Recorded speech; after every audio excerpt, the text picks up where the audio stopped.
Do you remember these iconic bands that gave us great music in the 90s? From captivating bands like Nirvana to Red Hot Chili Peppers, these bands rocked our world in the 90s.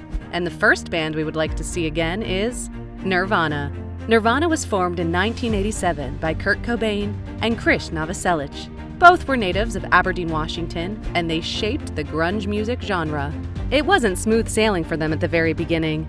They had trouble getting a committed lineup, but things changed when Dave Grohl, who would later be their drummer, joined in 1990. Nirvana was a band with the voice of the people.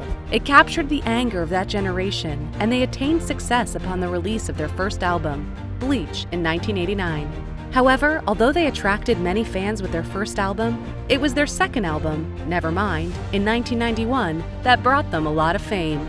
But even more successful than their album, Nevermind, their music video for Smells Like Teen Spirit was astonishingly even more successful when it aired on MTV. Nirvana was just different, and if not for Kurt Cobain's death in 1994, the band would have endured for much longer. Other important members like Dave Grohl and Chris Novoselic pursued other interests with members like Dave Grohl, who formed his own band. Number 9. Soundgarden. Although Soundgarden was formed in 1984, the band still resonated with many throughout the 90s. Like Pearl Jam, the band was formed in Seattle, and it was one of the early pioneers of the grunge movement. Chris Cornell was the leading vocalist of Soundgarden, and Kim Thayil was there for special guitar effects. The outcome of their music was grunge mixed with metal. They often explored very dark and very introspective themes in their music, and perhaps this is why they didn't find immediate success like Nirvana or Pearl Jam. Regardless, they still had their fans, which multiplied as they toured relentlessly while releasing bombshells like Bad Motorfinger in 1991 and Super Unknown in 1994. They eventually got widespread acclaim after some of their songs, like The Black Hole Sun, were aired on MTV. Unfortunately, the band ended after some heated arguments within the circle.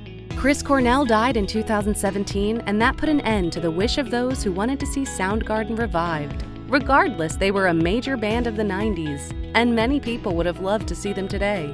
Unlike Soundgarden, the next band split and reunited last month. Number 8. Oasis. Oasis was formed in Manchester in 1991. The band was led by brothers Liam and Noel Gallagher, with other key members being Paul McGuinn and Paul Arthurs. Oasis was different, especially in style. Its bold Britpop sound awed many. Their first album, Definitely Maybe, became the fastest-selling British album ever. It featured hit songs like Live Forever and Supersonic. Their second album, What's the Story, Morning Glory, was released in 1995 and also had really fun music that many people listened to from across the globe.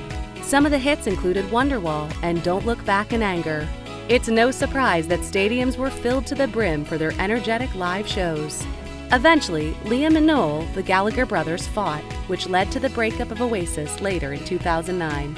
Well, we have them back now because the band is back together and preparing for a reunion tour in 2025. Now let's leave England and return to a United States band called Green Day. Number 7. Green Day. Green Day was an iconic punk rock band formed in 1987 by Billy Joe Armstrong and Mike Dirnt. Green Day started in California East Bay, and their style was very fast and energetic. It was also very raw. They had a dedicated fan base which grew larger and larger, and they constantly toured the country. But the game changer for them came in 1990 when drummer Trey Cool joined to perfect their already impressive lineup. Their first album, Dookie, was released in 1994. It had catchy hit songs like Basket Case and Longview, and the album overall sold millions of copies across the world. Green Day also had success on MTV. They handled different topics and even released albums like American Idiot, which tackled political issues in the US. This band still remains successful today and still sells out stadiums. Unlike Number 6, Stone Temple Pilots. This band was formed in 1989 and they did everything differently. The Stone Temple Pilots combined hard rock, grunge, and melodic vocals. When they started out, their lineup consisted of Scott Weiland, Dean and Robert DeLeo, who were both brothers, and Eric Kretz. Core was their debut album, and it was a hit and sold millions worldwide.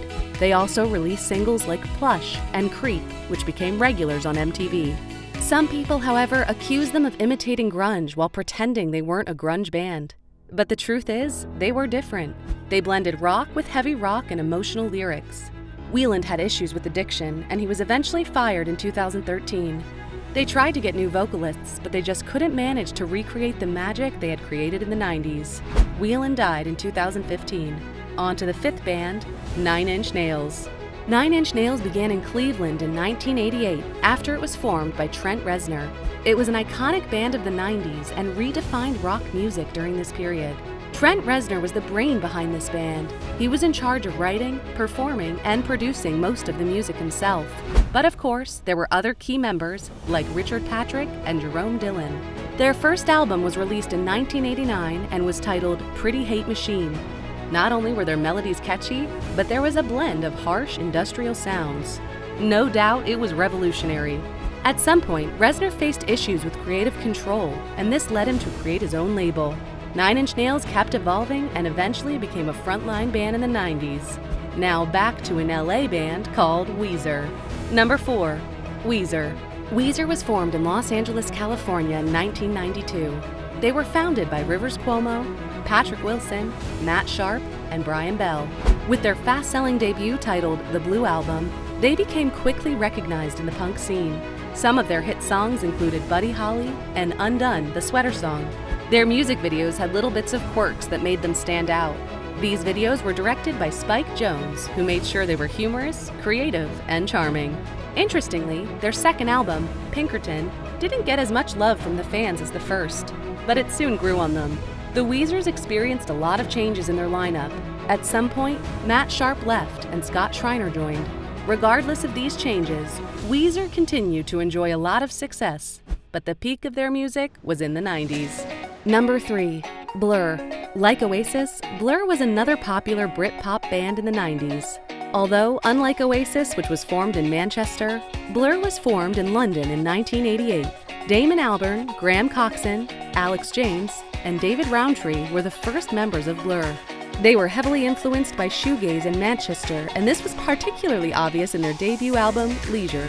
But by the mid-90s, they shifted their style and embraced the style of classic British rock that is reminiscent of the Kinks and the Beatles. Albums like Modern Life is Rubbish, 1993, Park Life, 1994, and The Great Escape, 1995, implemented this style the most, especially in the hit songs Park Life and Girls and Boys. Interestingly, they became more famous when they had an internal rivalry. This helped their creativity as well. Some of their later works included Blur, which was released in 1997, and 13, which was released in 1999. The team reunited in 2015 to create the Magic Whip after a temporary stop in 2003. Number 2. The Red Hot Chili Peppers. The Red Hot Chili Peppers were formed in California in 1983. Their original lineup had Anthony Kiedis, Hillel Slovak, Flea, and Jack Irons. Their music blended funk, rock, and punk into something tantalizing and red-hot spicy. Initially, they infused theater into their live shows. This was something different. But despite that, they struggled, especially in 1988 when Slovak died. But a year later, John Frusciante and Chad Smith joined, one a guitarist and the other a drummer. And this took them to the next level. They released Blood, Sugar, Sex, Magic in 1991.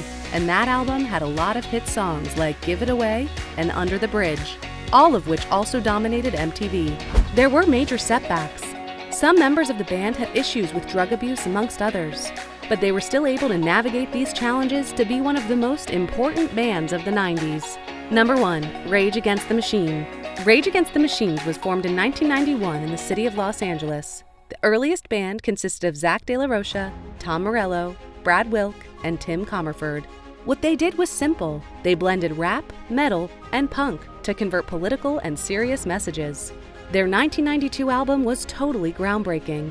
Some of their songs like Killing in the Name and Bullet in the Head became sensations that almost no one could not do without knowing.